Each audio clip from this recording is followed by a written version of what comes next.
Hey guys, Wyatt Claypool here. I have some great polling news to go over with you all today for the Conservative Party, but I don't want to bury the lead on the story today. And that is NDP leader Jagmeet Singh is slated to get absolutely stomped on in his home riding of Burnaby Central. It turns out being subservient to the Liberals and constantly capitulating for nothing didn't do anything great for the NDP over the last 6 years. Who could have seen that coming? Anyways, I want to go over all the numbers that were released by Cardinal Research, including those Burnaby Central numbers, because it's actually quite good for the Conservatives. There are commentators online saying, well, only one of the riding polls show the Conservatives leading. But when you actually look deeper into the numbers, you'll see that the people who disproportionately answer the poll tend to be the most liberal leaning demographics. And if you correct for that and just basically fit all this into a normal turnout model, the Conservatives are doing great in ridings that I didn't even think were going to be on the table in this federal election. If you were following pollsters like Leger and Ecos, you would assume all these ridings would be won by the Liberals by Saddam Hussein numbers, and that is not happening. Anyways, before I get into the numbers themselves, guys, just a reminder, if you like my polling analysis and my federal election coverage, make sure to like this video, subscribe to the channel if you are not yet a subscriber. I'm trying to hit 100,000 subscribers by mid-December of this year, or I owe all of my friends dinner. So protect me from having to spend $500 on dinner by subscribing to the channel. And also leave a comment. It always helps us on the algorithm, and I usually try and scroll through the comments 3 or 4 times after I release a video to see what people are saying about the topic of the day. Now, let's get into it. So, Cardinal Research is very interesting. They're not doing big national polls where they poll 1,500 people Canada wide, and then they just assume what the different ridings are going to look like based on a regional number of only 300 people polled. That's a perfectly legitimate way of doing polling, but you can't be that specific about where you think ridings are going to go when only 1,500 people were polled nationally. It might give you a general national sense of how people are voting, but obviously things still come down to the riding level. Are you going to win that one or not? It doesn't matter if you win one riding by 85%. If you end up dropping another one by 1 or 2%, you only get the one riding. You don't get to splash over a bunch of your votes from Battle River Crowfoot into a riding where you want more votes to be able to get across the finish line. So, what they've done is they've done a phone poll as well as a door to door poll in local areas in Ontario as well as BC. And again, although you are going to see the Liberals leading in pretty much all these polls, when we actually correct for what normal turnout is going to look like, the Conservatives are doing way better than you would think. So let's start off with Eglinton-Lawrence here. Remember that this riding has not gone conservative since 2011, so we can pass over this one quite quickly. The one thing I do want to say about this riding, and I will say the same thing about places like Mount Royal in Montreal as well as Toronto St. Paul, is Eglinton-Lawrence is a very heavily Jewish riding. And what you are going to see over the next few days is that these ridings are going to heavily tighten up after Mark Carney made those extremely stupid comments about supporting the ongoing arms embargo against Israel, as well as basically saying that Israel is committing genocide against Palestinians because they're fighting terrorists in Gaza. That is going to tick off a lot of people in this traditionally liberal riding. So I don't think on this decided side of the chart that it's going to stay at a margin of 32 to 64 for the liberals. Anyways, so let's go down. We have Etobicoke Lakeshore here. This is another riding I didn't think the Conservatives were going to get. But early on here, you'll see what I mean when I say that the demographics are skewed a little bit towards the Liberals.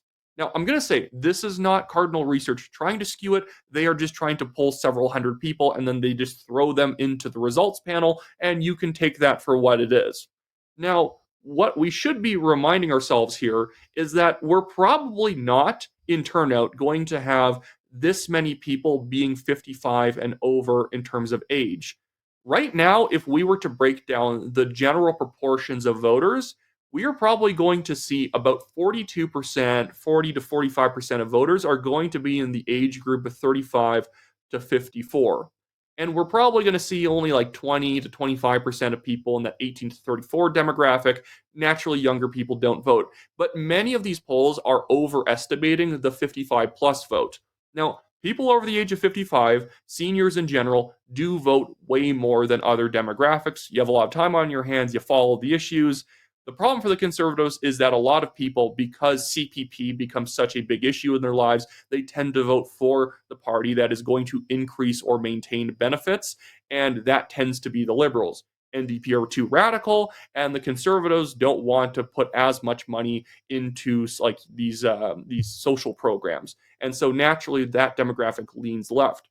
And what you'll also see is in this poll, we had 334 men polled and 415 women. Again, this is not Cardinal Research doing anything screwy. They give you the numbers and you can take them for what they are. But we're not going to have a turnout model where women are showing up at this massive of a rate. I actually just want to quickly calculate this to see exactly how much this is over, assuming women are going to show up. Uh, Yeah, so this is assuming that women are going to be 55% of the voting demographics in the election. Women do vote more than men, but it's one of those things where women maybe vote, 50 or like 51.5% of the electorate, 51%. So it's more than men, but it's never a 55 to 45 kind of split. Plus, I think this is an election where you're going to see a lot more men showing up than usual, especially younger men. So now we go to Oakville East. This is a riding that I don't think a lot of people assumed were going to be on the table for the Conservatives. If the Conservatives won this one, it was going to be a very marginal victory. And even here, Conservatives are at 43%, Liberals are at 54%. Not too bad considering it's still an overpoll of women and it's a severe underpoll of 18 to 34. That's pretty low. And 35 to 54-year-olds who are going conservative in large margins are probably going to turn out more than what this poll is showing between 55-year-olds and 35 to 54 demographics. So I'm going to say young, middle-aged, and older. And so this is still an underpoll, I would say, for middle-aged and younger voters, and it is already decently tight for a local riding where things can swing quite a bit harder on the local level than it can on the national level. You have a great door knocking blitz you do in an area, you end up pumping up your turnout numbers by 4 or 5 points, making it a very, very tight election. Oakville West, we can skip. That's one where the Liberals were definitely going to hold on to it, more of an urban riding. But let's go to Richmond Hill South. This is one that the Conservatives are hoping to pick up, and it's 44% on the decided and leaning voters to 52%. Naturally, a lot of these ridings have heavy amounts of undecided voters in the younger demographics or with certain people like men or women. Mostly younger voters in this riding that are undecided, but there are still a lot of undecideds overall. And if we just include people who are leaning towards a certain party already, it's that 44% for the Conservatives, 52% for the Liberals. I honestly, seriously doubt there's only going to be 3% of people voting NDP and 1% voting Green Party. This is probably one of those things where NDP voters who are a little bit more depressed with how things are going just are not saying that they're turning out because they just don't care about this election that much. They'll still probably vote, so 3% seems a bit low to me. But even in this one, it's 229 men and 259 women. And then we see 215 people in the 55 plus demographic and the older demographic were polled compared to 166 for middle aged and 112 for younger. So if there was already only an 8-point gap between the Conservatives and Liberals, but they are disproportionately assuming it's going to be a very old turnout in this riding, no, that's not going to happen. If anything, this riding's probably at the very least tied at the moment, if not leaning towards the Conservatives. Because right now, what we have been seeing is that the Liberals have been contracting as the tariff issue slowly recedes on Canadians' minds. People are moving back towards domestic issues and away from Trump and the tariffs. And now that the tariffs are mostly off the table, or it's basically kind of a guarantee that we're going to have no tariffs in a certain short period of time here, I think what you're going to see is that these Liberal numbers are going to fall because this was already kind of an overpoll for the Liberals because this poll was conducted right in the middle of the peak of trade tensions where the biggest rally around the current government effect was going on. That happens all the time. Your country goes to war, for an example. Suddenly, the president that nobody liked is very, very liked. And suddenly, the party that was, on the skids, everyone likes them because they're not the other guys. This has happened to a lot of people. As soon as a war starts, as soon as some crisis hits, the current guys in office, whether it's in the US or Canada, they always shoot up in popularity. Now, let's move on to the, how do you say it, the pièce de résistance or whatever. I don't know. Uh, this very, very nice poll. In Burnaby Central, with 1,000 people polled, and this is actually a very good balance, 510 women to 490 men. That's probably about accurate for turnout. The Conservatives are absolutely stomping Jagmeet Singh. Jagmeet Singh is in third, 21%. The Conservatives have 46%. The Liberals aren't even close. And this is probably an overpull of younger people, to be fair. I'd knock that down to maybe 290 or whatever. But still, even if I did that, where are we? What's the difference really? The Conservatives would maybe be at 42% at that point. Maybe the Liberals would be at 36 or 37. It would still be a walkover election for the Conservatives. So, by the way, this is me showing a demarcation line. I try and be very fair. In polls where I'm saying the Liberals are disproportionately favored by the demographics that were polled, I will then come to this poll and say, yeah, I don't think that the young people are going to be the biggest turnout demographic in Burnaby Central. Young people, again, just don't vote in the proportions that middle-aged and older voters do. But even if we correct for that, the Conservatives would still be ahead. Let's go to Burnaby North Seymour. This one isn't too bad, 39% Conservative, 53% Liberal. But again, what we are seeing is that there is an overpoll of 55 plus voters, 380 compared to 320 middle-aged voters. And again, middle-aged voters in the actual turnout of this election are going to be the plurality. If I was to ballpark it, it would be like 42% of voters are going to be like middle-aged, probably 25% are going to be that 18 to 34 demographic, and then 55 plus is probably going to be something like 33% turnout. So when you're looking at this and you're seeing the Conservatives trailing by even 10 points, remember we are looking at polls that are showing a turnout that is not going to be realistic, but it's showing that the Conservatives can still be close even with bad demographic numbers going against them. Because again, this is not going to be a low turnout election like 2021, where the electorate was disproportionately female and over the age of 55.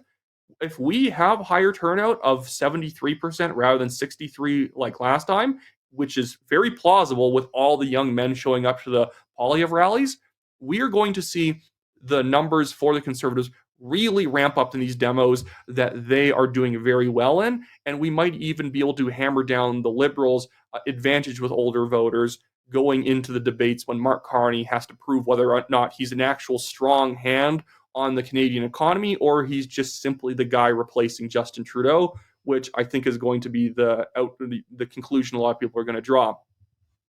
This is Cloverdale Langley City. Remember, the Conservatives won this riding by a 50-point margin in the by-election, which should tell you that by-elections are weird. I don't think this riding was ever going to be an easy blowout for the Conservatives as things were tightening up. Since by-elections tend to have super low turnout, I think there was only a 10% turnout in this riding. But even then, hopefully the Conservatives win because I really like Tamara Jensen in this riding. But right now, it is 44% for the Conservatives to 46 for the Liberals. But again, you will notice that the demographics are probably a little bit off compared to what the actual turnout models will be. This is going to be a fight, but it is a fight that the Conservatives can absolutely win. Port Coquitlam, we have 40% for the Conservatives, 47 for the Liberals. But again, we have a disproportionate polling of 55 voters and a disproportionate polling of women to what normal demographic turnout would be. This, again, is a very winnable riding. If you live there, make sure you do grab a lawn sign, put it up, get your neighbors to show up, shame them, do whatever you have to do. And by the way, most of these polls either have a 3% or 4% margin of error. So much of what I'm pointing to, when you actually correct for the demographic, like the demographics being disproportionately more liberal, we're usually within the margin of error of these polls. Another one here, this one is North Vancouver Capilano, 36 conservative, 54 liberal, but you will notice 470 men and 530 women and 430 voters 55 plus, when again, it should be the middle-aged voters who are the bigger demographic here. That is still winnable. A lot of these other ridings, like obviously Vancouver Granville, is always going to be a tough fight. That's an obvious one that the Liberals are going to be holding on to. Vancouver Quadra, I'm not expecting the Vancouver area to be very friendly to the Conservatives, but you're getting my point here. We are looking at many of these GTA ridings that when I was doing my analysis of the Conservative path to victory, I was saying, yeah, you're not going to win that one. Let's not even assume that it's in the Conservative category at all. I am looking at Conservative ridings right now, or ridings in general, that could go Conservative. Ridings I would not normally put on the table, like in Oakville, Port Coquitlam, or Coquitlam, Port Coquitlam. I usually wouldn't be putting that one in the Conservative category. That's like a coin toss to me, and now it looks actually very winnable, even with a poll that's generally overpolling Liberal demographics. This electorate, this election is going to be younger. It is going to be more male than last time, and it's going to be higher turnout of people who work in the trades. And if that holds up, if that trend holds steady, and the Conservatives are really able to push their people out, because again, turnout matters. You can be leading someone by 6 or 7 points in a riding, but if you only turn out 70% of your voters and they turn out 90% of theirs, they're going to blow you out of the water. So I would suggest to everyone, if you can vote early, vote early. Make sure that your vote is already in the bag, so then you can help make sure other people have also voted, rather than you're too busy trying to make sure that you're submitting your vote to help other people make sure that they go out and vote. The strategy is usually bring a couple friends with you. Make sure that you turn your vote into 3 votes by making it so that 2 people who are unlikely to show up do actually show up. So yeah, I think there are a lot of bright spots here, especially Jagmeet Singh losing his own riding. If this all is indicative of where the general nation is at, think about all the other swing ridings that we weren't polling here, like Kitchener-Conestoga, like Kitchener-South Hesper, like the Niagara region, like York Center. Those ridings, if these ones were as close as they are, many of these were considered to be easy, default, safe Liberal seats. If these ones are even realistic for the Conservatives to win if they push hard, the other ones are going to be very much in the bag if the Conservatives do what they need to do. Anyway, so that should be it for this video, guys. Hopefully you enjoy the analysis and you don't get too tired of me just staring at graphics on screen. Every once in a while, someone emails me and says I need to look more directly at the camera. I'm sorry if I dart my eyes around. It's usually when you're thinking and you're talking off the cuff, you tend to look over there, and your eyes kind of wander while you're kind of finding the word. I am working on it. I will try and glue my eyes to the screen so it doesn't look like I'm some awkward weirdo who doesn't want to look at you in the eyes. So again, that's it for me today, guys. Make sure to like the video, subscribe to the channel, leave a comment, do all that great stuff, and I'll see you all next time.